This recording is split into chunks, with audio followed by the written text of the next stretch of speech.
So strange. Okay. So I'm here to talk to you about entrepreneurship. Is anyone in the Certificate in Entrepreneurship and Innovation or participating in any entrepreneurial things on campus? Yes? What are you doing? Okay. Anybody an entrepreneur themselves? From a family of entrepreneurs? Okay. All right. So a little bit of familiarity, but not much. So I've been directing that program and launched that program in 2005. And just so you know, Purdue has one of the largest cross-campus entrepreneurships in the country. We were really one of the first programs that was able to kind of work across disciplines and get a lot of students involved.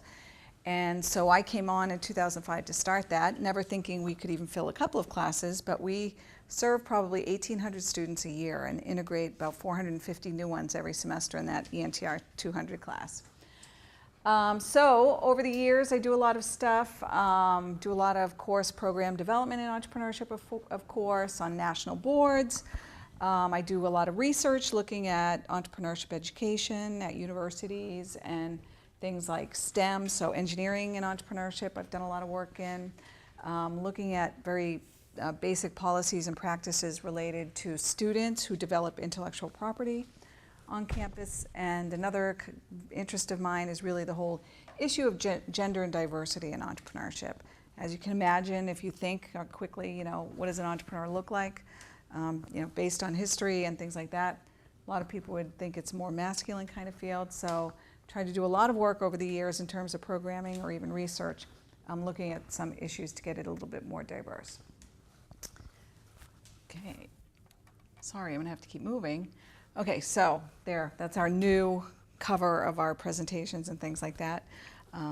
We've been updating our website and things, but if you have any interest, how many of you are freshmen, sophomores, juniors, seniors?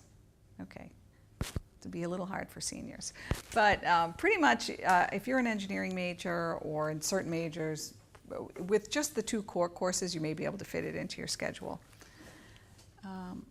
Okay, so I'm just going to give a really broad overview, and then I think I'm coming back next week to do another part, and then we'll have two other instructors from the program come and talk about some things. So, like I said, this is super high level, nothing tactical.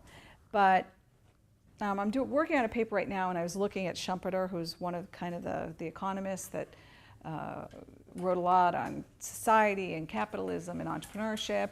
And I was looking at some of the definitions he had, because I think the kind of the stereotypes of entrepreneurs we have nowadays. What's your stereotype? Anybody? What do you think of in a kind of contemporary entrepreneur? I'm sorry? Mark Zuckerberg. What kinds of companies? Tech. Right, so even now we have kind of huge biases when we hear those words. But even in 1934, Schumpeter defined innovation. It's not only creating something new from scratch, but combining things in new ways, okay? And made the point that inventions really don't have any value unless somebody is willing to kind of pay for them in the marketplace, right? So you can invent something that does great things, but if nobody wants it and you can't get them to pay what you need to cover the cost of making it, typically with some profit, then it's not an innovation. Okay, and the 5 categories of combinations that he found that and the nature of those innovations can be new products. I think we always think about it in terms of new products, but it could be better quality, the new methods of production, the ability to open a new market, conquest of a new source of supply or raw material, right? Changing your cost structure or doing something differently, or kind of subcontracting some of the work, or creating a new competitive position in the marketplace. So almost the definition then was a little bit broader than what we think of today. So innovation's a process. This is the way we kind of have organized it from a kind of curricular standpoint. This was from some work that we were doing trying to align engineering competencies. How many of you are in engineering? Quite a few. Okay, so have you heard of ABET accreditation?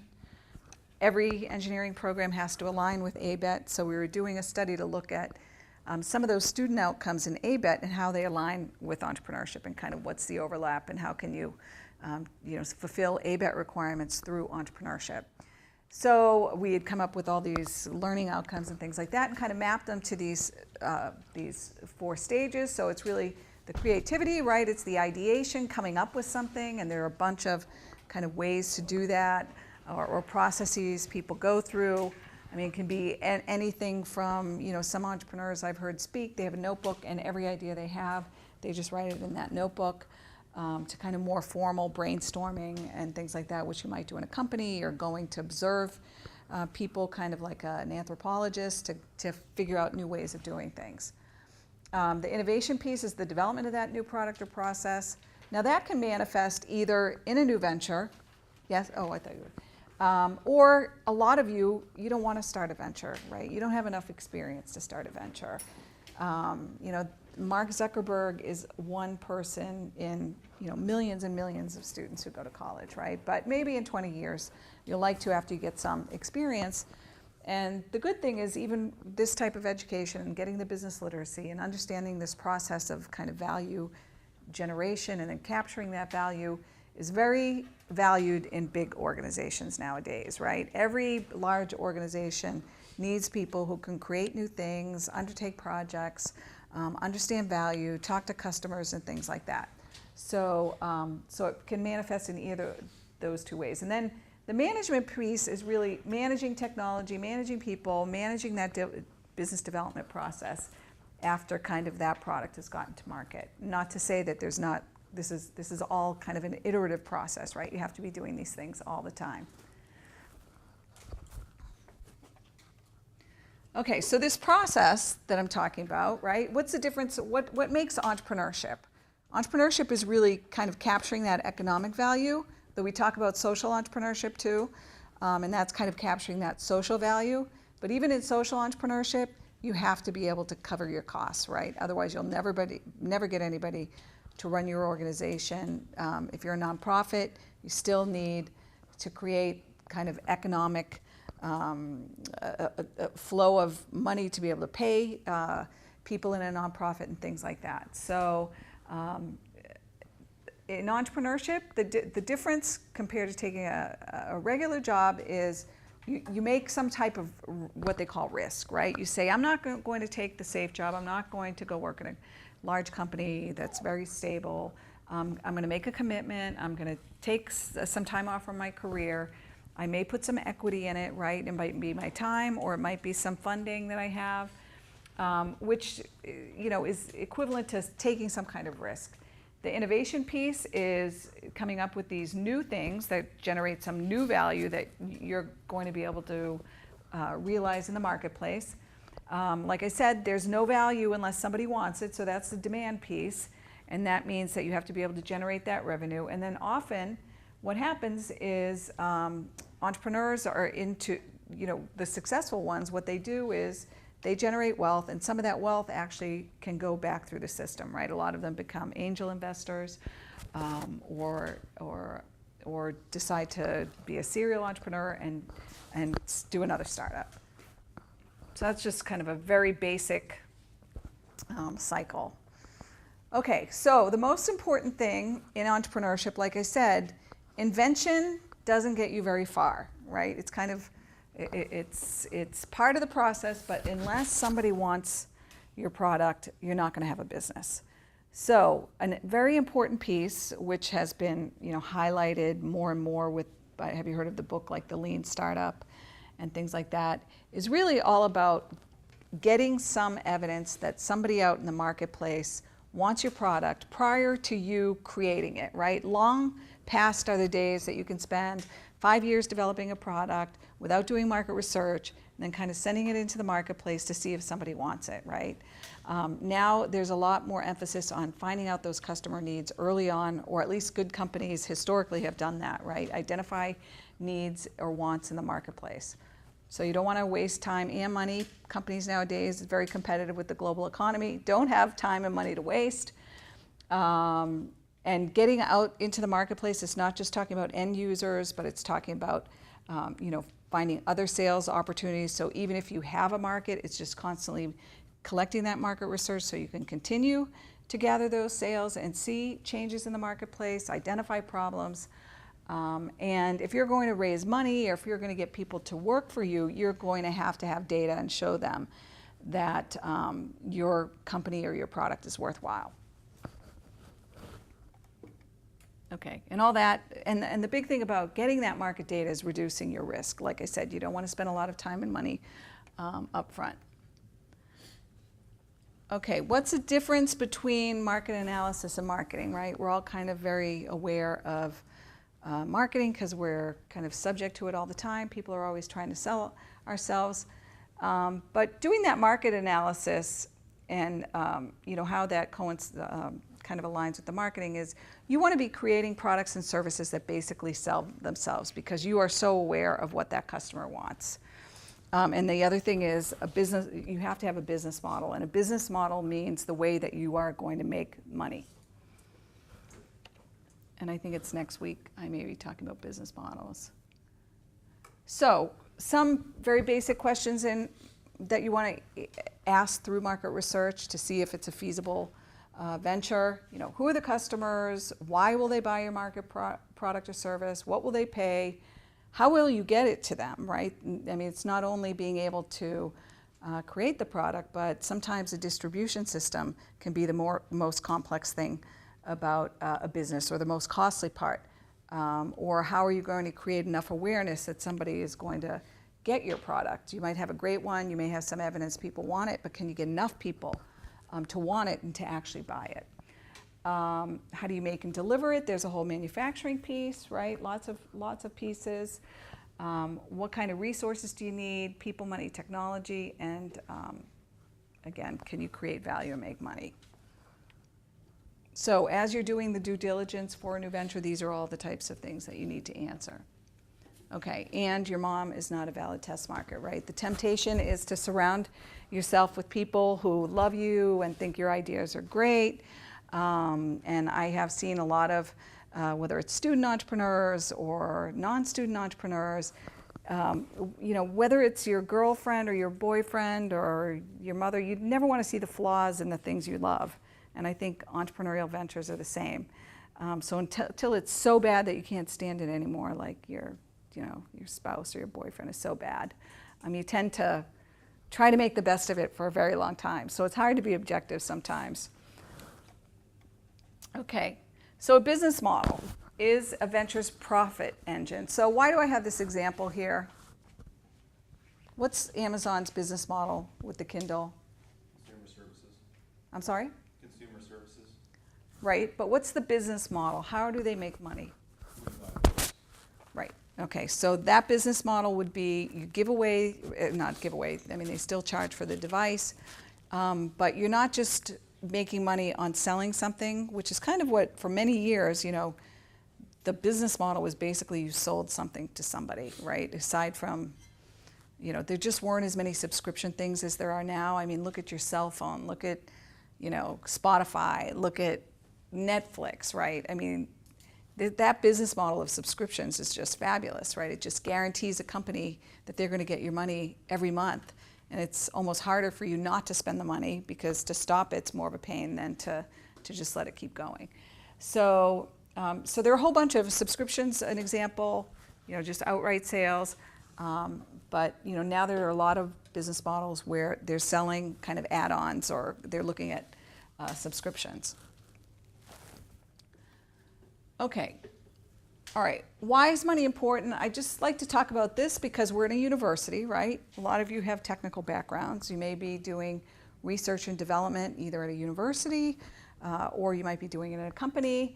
And one of the big things, for instance, here at Purdue, and why we talk about entrepreneurship is because we do have a lot of innovation on this campus. The National Science Foundation invests millions and millions and billions of dollars in university research. But one of the issues is, for years, we've got all this money going into research to fund all of these facilities. How many of you work in a lab? All the equipment in labs, all the stipends for graduate assistants and things like that. And then, and all that's to do kind of the research and discovery part. And then there's a big problem at the university because we have what's called this valley of death. And now we're trying to figure out ways, how do we get money? There are no sources of money for very early stage technologies, right? Unless you're working in a big company that's kind of funding the research. But if you're at a university, you can't necessarily go to a government agency and say, pay for my market research, pay for my prototypes until I finally get enough traction that I have customers. So it's been kind of a persistent problem is to get the products and the innovation that's developed or invention that's developed at the university to the point that it goes out into the marketplace, that it can get real investment from venture capitalists or whatever that might be. There's this valley of death. So in the last few years, there have been some programs, but they're still fairly modest to help whether it's student inventors or like PhD students or faculty to try to bridge that. So money is important from the development to the commercialization, and a lot of money can be spent during that process, especially when you're dealing with very early stage research. Okay, sources of capital. Anyone borrow money from their parents? You ever regret it? No, you're not beholden to them or anything like that, okay. Friends and family, pros, easy to find, right? They love you. Bad thing is if you lose $100,000 of their retirement income, Thanksgiving may be uncomfortable. Banks, typically, if you're doing technology, right? Do you need a lot of stuff for some tech businesses, right? In the old days, if you were gonna start a business, basically you needed a building somewhere, right? Nowadays, you don't need a building. So banks are interested in funding businesses that have some collateral. So if you stop paying, they can take your equipment, they can take your, the building, and things like that. But that is not really a source of funding, particularly for the types of ventures that are created here at the university. Angel investors are kind of those people I was talking about before, the entrepreneurs who reinvest in businesses. Typically, wealthy people will invest what are considered fairly modest amounts of funding, $10,000 to $100,000 in a business, in an early stage venture.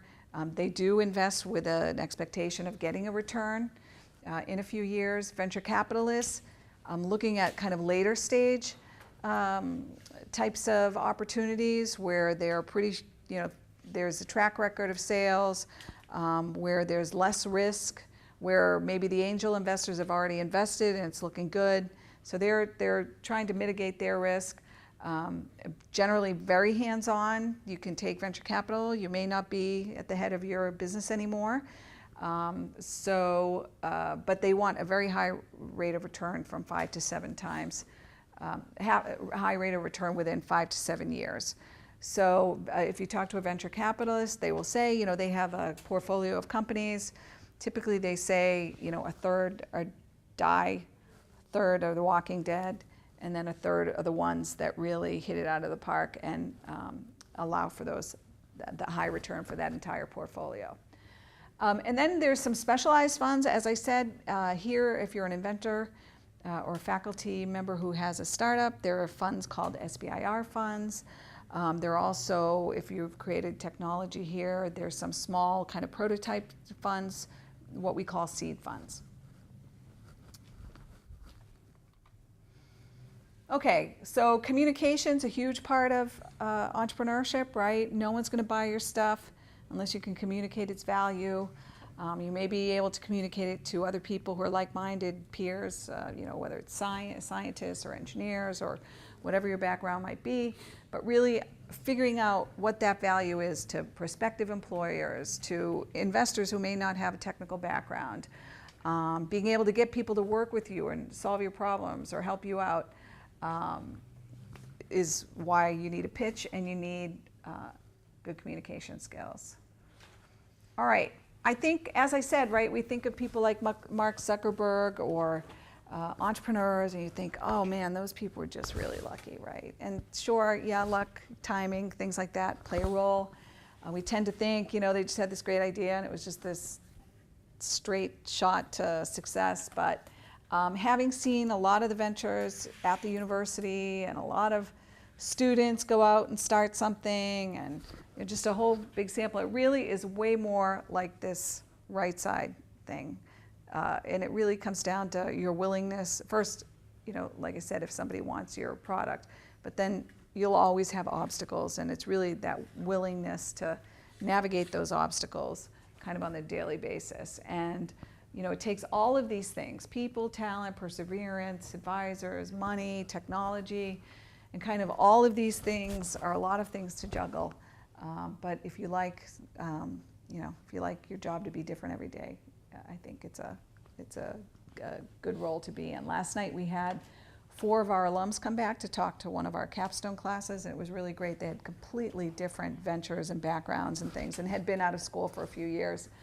But I would say that they definitely confirmed that if you want to really have a lot of control and be able to do things that are different every day and make an impact, working in a smaller company is the way to go. Or like I said, we even had an example of somebody who works full-time and has a whole venture on the side. When he was taking the classes, he thought, well, I either have to choose one path or the other. But I think nowadays, because of technology, you can be working a full-time job, and assuming your employer allows you, right? Because all employers don't necessarily allow you, or they don't allow you to do something that is similar to what your day job is. But I think there are a lot more opportunities to do things on the side as well. Okay, people, why is this important nowadays? I think, I have 2 kids that are college age, and I think it's very different than when I was in college, right? We weren't sweating getting an entry-level job, and even over the course of teaching and running this program, the job market was very different when we started. Students, when they were seniors, they could basically, first of all, it seemed like their academic programs were less kind of rigid or packed, but it seemed like they could have much more fun with entrepreneurship their senior years because they had jobs and things like that, and it seems a lot more stressful now. But, and I think that's due to things I talked about: technology, right? Global marketplace, a lot more competition, fewer different types of jobs because of changes. So I think, based on the feedback we get, companies are really interested in students who have a deep specialization, right? So whatever your major is, but also a lot of these other skills, that you are comfortable with some business literacy, that you can talk to customers, that you've worked on projects and you can articulate kind of the value of those projects. So, and I think, there's some convergence, right? You can't just be, you can, obviously, but employers want more engineers and scientists that can think kind of like innovators or entrepreneurs or business people, and I think vice versa, right? If you have a general management degree now, it's not as easy as 10 years ago to get a really good job. Those technical skills are very valued in the marketplace now. Okay, so as I talked a little bit about this, often we talk about the starting of new businesses, but I think these skills, particularly when it comes to undergraduates, are very valuable in big companies. Some of the, if you look at these characteristics of entrepreneurs, which I don't completely buy into all of this. A lot of what we base these things on are kind of old paradigms, but I think it's kind of interesting to contrast, right? This notion of managers have more kinds of causal thinking, right? You give a manager a task working in a big company, they know what the budget is, and basically their job is to spend the budget to get the job done. So you kind of already know what the end goal is, and it's a matter of deploying resources. Entrepreneurs, and I have a slide that'll show this a little bit better, make moves in short stages, right? They're looking at the opportunity as opposed to some fixed goal. So I'll give you a really kind of silly example, but so the example I like is a causal thinker You know, you're a chef at a restaurant, someone gives you the menu and the money to go out and create that menu. The effectual person looks, you know, in what do I have, what are the ingredients, and what can I make with those ingredients, right? So the analogy with this effectual logic they say entrepreneurs have is, you know, they look at what do I have around me and what can I do with that? How can I deploy those resources? All right. You need a lot of people to start a company, a lot of advice. You know, whether you're going to start a company out of school or not, use your time here at Purdue to get as much knowledge from people as possible, because you can't build a better network than you can when you're at the university. You can't get more free advice at the university. You can't get exposure to higher level people, you know, all the speakers that come in. You know, it's just really incredible. It's really hard to do that when you're not at the university. And I know I used to tell, when I taught the capstone course, I tell all the students, go up to the speaker, hook up on LinkedIn with them afterwards. You know, and 10% of the students kind of had the, you know, I don't know, the time or the maturity or the felt that it was of value to them. But when the alums come back, that's one of the things that they say. But you can get a lot of connections as entrepreneurs in these different areas, but also just if that's not the route. And again, don't necessarily, your brother or your cousin isn't necessarily the best person, right? So, you know, it's all about people, right? Ideas, you absolutely need good ideas, but, you know, people's ability to execute things is a lot of times what investors say they invest in. You know, if you have a team that has pulled one venture off, and, you know, they have another venture, that's certainly going to influence. If they were successful in the past, it's definitely going to suggest that they could be successful in the future, and mitigates a lot of that risk I was talking about. All right, so Purdue resources. So like I said, I represent the Certificate in Entrepreneurship and Innovation program. That's kind of my biggest administrative thing. So as I said, you take these 2 core courses, it's like a minor, and then there's a lot of flexibility in the option courses. There's a whole list of kind of hundreds of courses, right? And a lot of, if you're in engineering, there are a lot of engineering design courses and things like that that can count for those last 3 requirements. Everybody has to take the ENTR 200 and 310 though. Okay, and you do get, at graduation, you actually get like a second diploma, and it's on your transcript. So all the course content you'll get, I mean, it's learning, you know, what is innovation, who's an entrepreneur, you know, what is an opportunity compared to an actual business, all the things I talked about, business models, how to do market research. You'll do secondary market research, looking at databases that, for instance, Cranard has. I mean, that's another thing. When you're out in the work world, you can't have access to databases with market research that are worth hundreds of thousands of dollars. And pretty much everything that all the nuts and bolts needed to kind of create a business model and kind of a mini business plan for a new venture, and go through the process of trying to pitch it. So we have a couple of, if you're like crazy about entrepreneurship, you can go beyond those 2 classes and do capstone courses. So this is a course that's really focused now on having an entrepreneurial career, and that's the one we had last night. We also have another one that's been based on venture planning. So if you want to work with a team and kind of further a business plan, so we bring in a lot of experts from the community to go over those with students, and it's more like a pitch competition type of event. And then we even have, if you ever think you want to go into consulting, we have a consulting course which students have to apply for, because we want to make sure students have the schedules that allow them to meet with a client.